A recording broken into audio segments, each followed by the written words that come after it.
Касым Тыныстанов 1901-жылы 10-сентябрда Ысык Көл облусундагы Чырпыкты айылында дыйкандын үй бүлөсүндө жарык дүйнөгө келген. Ата-энесинин социалдык абалы тууралуу так маалымат жок. Колунда кенедей байлыгы жок кедей дегендер да, мал жаны бар тектүү жердин тукуму дегендер да кездешет. Кандай болгон күндө да атасы Тыныстан араб тамгасында анча-мынча окуп, кат-сабаты жоюлган адам болгону чын.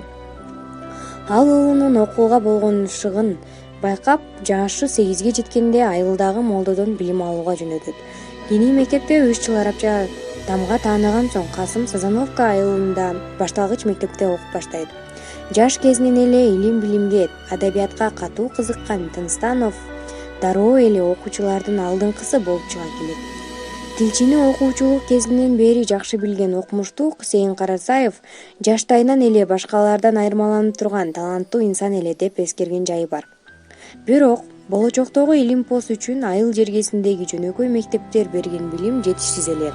Мындан улам 1914-жылы өз мезгилинин эң алдыңкы окуу жайларынын бири болгон Каракоо шаарындагы жергиликтүү орус түзөм мектебинен кабыл алынат. Бул жерде орус тили, география, арифметика жана тарых жаатында сабак алат.